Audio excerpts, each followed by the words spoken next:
Hey guys, welcome to my channel. My name is Jess. If this is your first time here, you're in for a treat. Last week, we went thrifting. I'll link below last week's episode so that you can see everything we picked up on our thrift trip. This week, we're going to be upcycling and styling the things we got. Here at Honey Creek Home, we're all about transformation. And our main goal is to inspire you to be creative and to transform things too. So let's go see what we can do with the things we thrifted. We are going to start our upcycling by working on the pots that I got on last week's thrift trip. This terracotta pot is awesome and it has great bones, but I don't prefer the gold paint.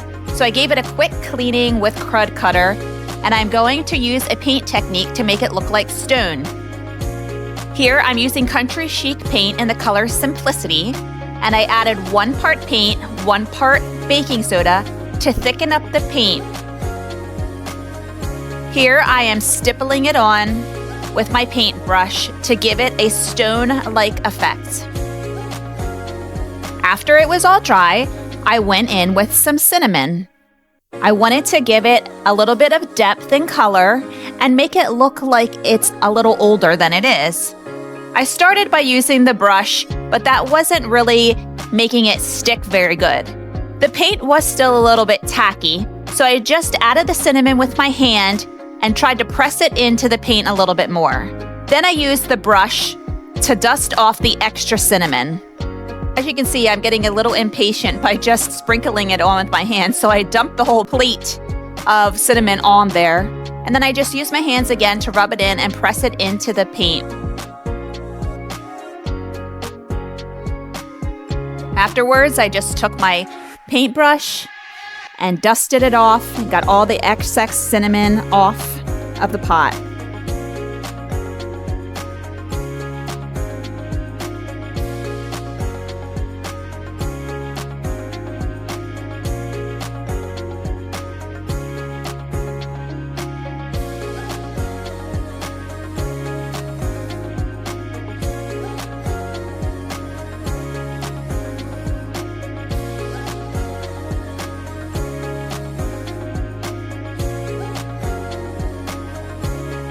Then I added a clear coat because I knew that I wanted to have this pot outside.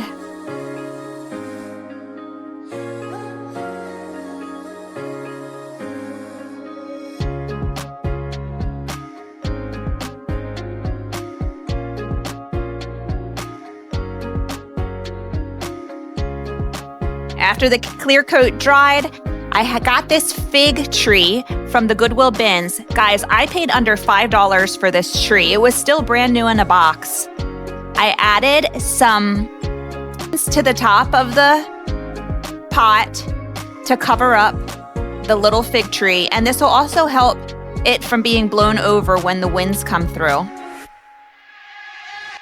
I'm really happy with the way this pot turned out, and the cinnamon color and the porch color just go perfectly together.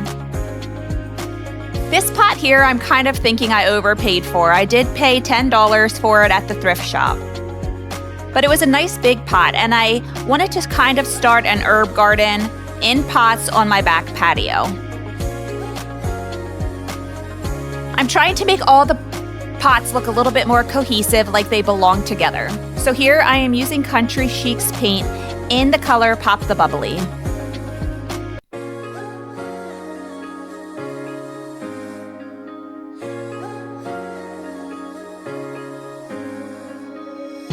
I gave the whole entire pot a quick coat of this paint, and then I decided to take it outside and add a glaze to it to deepen the color.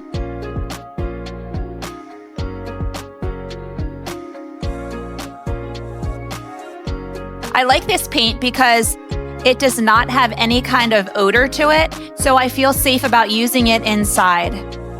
But products like this, the Rust-Oleum Java Decorative Glaze, do have more of a fume, and so I like to work outside where it's well ventilated. I just use my foam brush and spread it on, and then I use a dry brush to spread it out.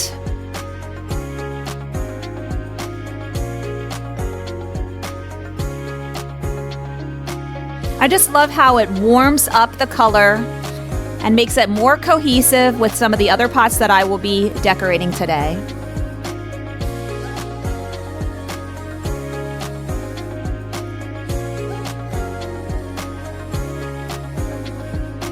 This pot I was going to be using to plant mint, but I wanted to give it a little bit of a softer look. So I sprayed it with a clear coat, and then I went in with some bread flour. I just did the same technique as I did with the cinnamon. I sprinkled it on, rubbed it in. But here I was adding clear coat as I went to help it stick a little bit more. Since cinnamon was a lot more vibrant and the flour was more subtle, I wanted it to stick a little bit better. So that is why I added the clear coat in between. And then I gave it a final clear coat to protect it from the elements. Like I said, I was going to plant mint in this pot. So I filled the pot with potting soil and added some mint. This here is spearmint. I did end up going back to the greenhouse and I got some peppermint to add in with it. If you remember this pot from my thrift haul last week, I think I paid $12.99 for it. And I loved how it was up on these little legs. So the color of the pot, the base coat, was just fine, but I wanted to add a little bit of the decorative glaze in, like I said, just to make all the pots a little bit more matchy. So here I'm just using the dry brush and brushing on some of that decorative glaze. I started out by staining these little legs, but after it dried, it didn't give me the coverage I wanted, and I just felt like it looked a little bit out of place. So I ended up taping everything off with painter's tape and spray painting the legs black. Here I am going in with my sponge sander and just distressing the pot a little bit so that you can see the design on the pot. And this is the magnolia paint that I got from Ollie's. I think I talked about this in a previous video. This paint I got for $4.99 and they had several colors. I really like this paint. It's a matte finish and again, it's the Magnolia brand.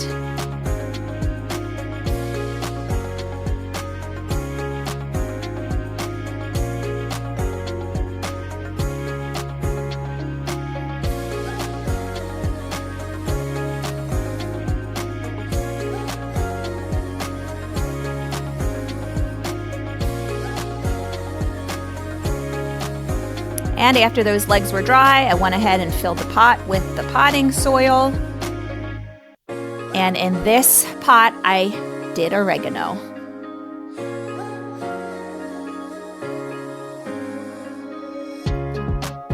This pot was one that I had already had. It was white and it had some gold distress marks on it. I went ahead and sprayed it with the Rust-Oleum Smoky Beige paint. And then I went in with my sponge sander and gave it a quick distress. This poor little basil was just hanging on, so I covered it up before I spray painted it to protect it from the spray paint. I actually thought it was dead. I had brought it from Pennsylvania with me and there was nothing in it, but I left the pot out in the sun until I figured what I could do with it. And this little basil just sprouted up from its root. So after it was distressed, I gave it some fresh potting soil and another bunch of basil. I just love the way fresh basil smells. Comment below and let me know what your favorite herb is and what ones you find the most useful. This here was just a little pedestal that I found at Goodwill. I spray painted it black and then I'm going to use it to elevate the basil plant. Remember these sconces from last week? I paid $12.99 for the set and I did not end up painting them. I just ended up painting some little pots.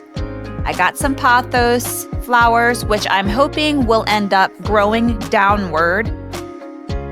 And I split it in half to share it between the two sconces.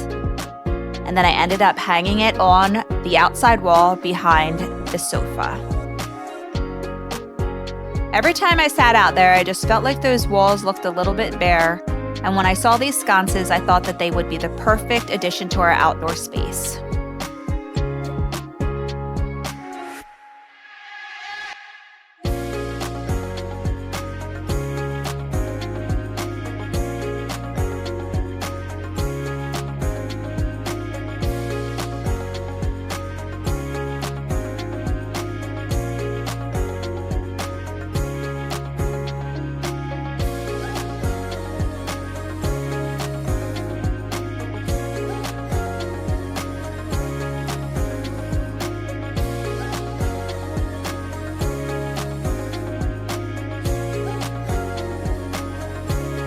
And here's the finished look with my pots.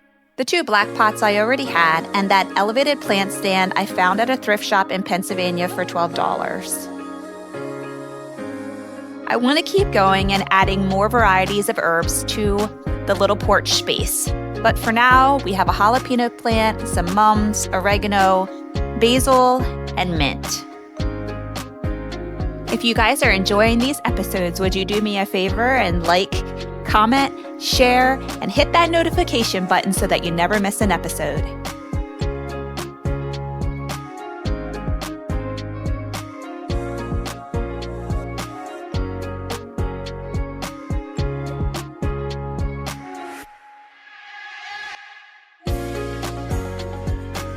Now we are moving on to the cutting boards that I got. Actually, I should say the cutting boards I collected.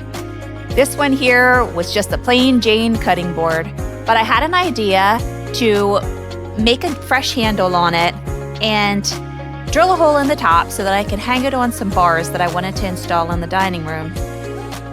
Here I'm just trying to figure out what kind of handle I can work. I used the top of the eraser on the pencil to trace out the spoon and then kind of perfect the handle that I wanted to cut out onto this cutting board.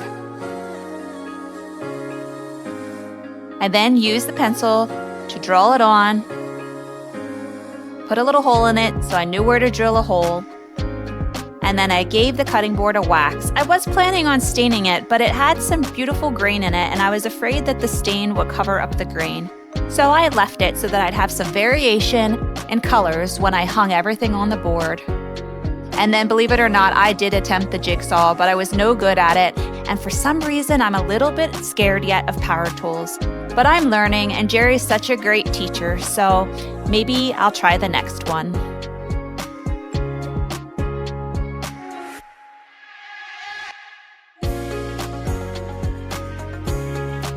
I used my palm sander to sand out all the rough edges and try to even things out a little bit. And then I folded a piece of sandpaper in half to get into those small crevices that I could not reach with the palm sander. I told Jerry later on this week that maybe he shouldn't have taught me how to use the drill. I was drilling all kinds of holes and all kinds of things around here, probably things I shouldn't have been. He told me that he's not even gonna look, but I'm sure having fun with this drill.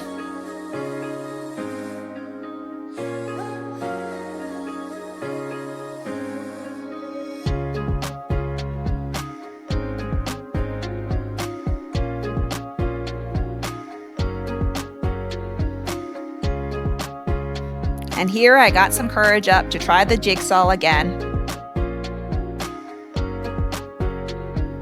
I'm so thankful that my husband is patient with me as I learn new things, supports my ideas, and he's always right there by my side to get me out of trouble.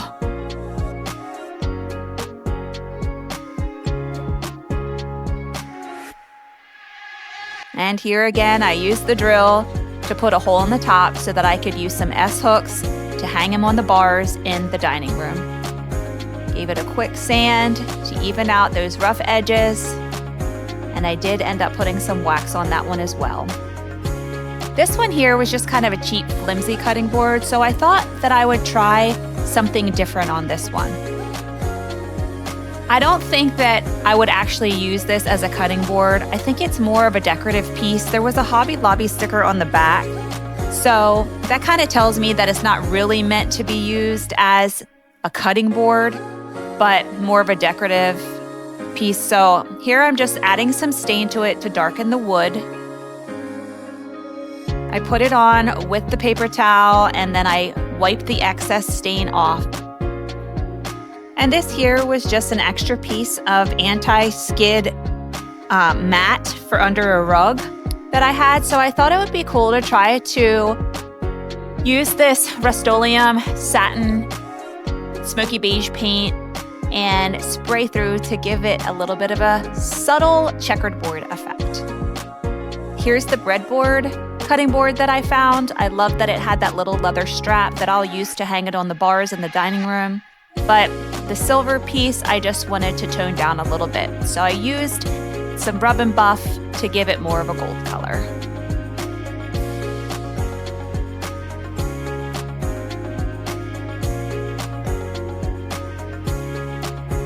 And then I used some cutting board wax to shine everything up and protect it.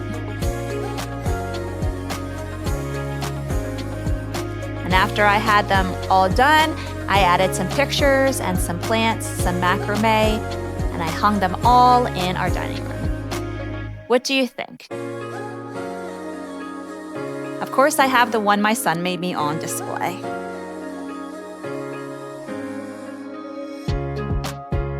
And if you remember these fall foliage that I found, I went ahead and added some rocks in the bottom of this thrifted vase and set it on my coffee table. Here is that little note hanger that I found that I may or may not have called ugly, but I do appreciate everybody's hard work, but this is just not my style. So I went ahead and I took the palm sander and sanded off the paint. I gave the whole piece a little bit of a sand so that I could get it ready for some new stain. After everything was sanded, I gave it a quick cleaning. And then I went ahead and stained it with the special walnut stain.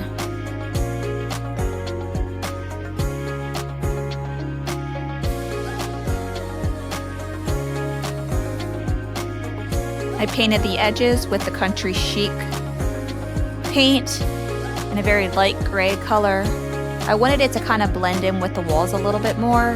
And here I hung it right beside our cabinet so that my kids can write down the items that I need to pick up from the grocery store.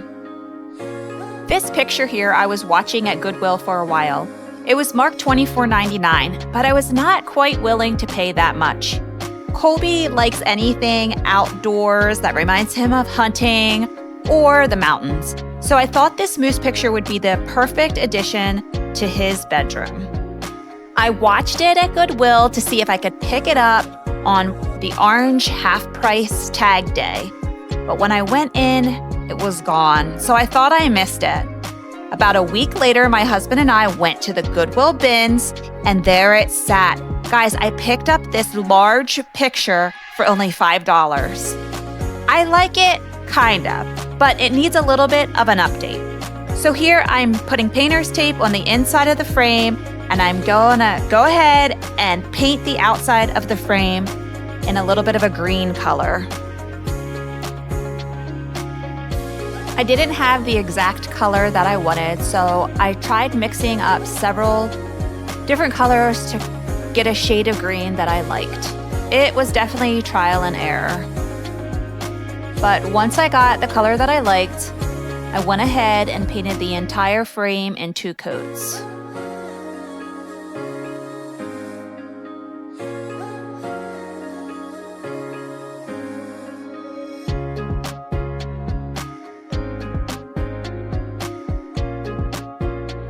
After I had 2 coats of paint on, I went in with the Java Decorative Glaze by Rust-Oleum to warm up the frame, tone down that green, and help blend in the color to match the painting a little bit more.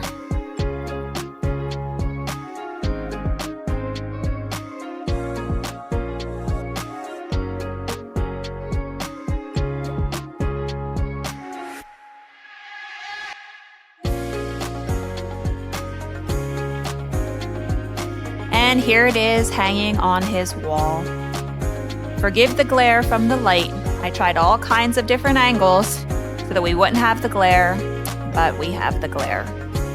I think it came out very well and matches the theme of his room. Thank you guys so much for sticking with me this far. Again, please hit that like button, share this video, and hit the notification bell so that you don't miss an episode. I appreciate you watching. We'll see you next time.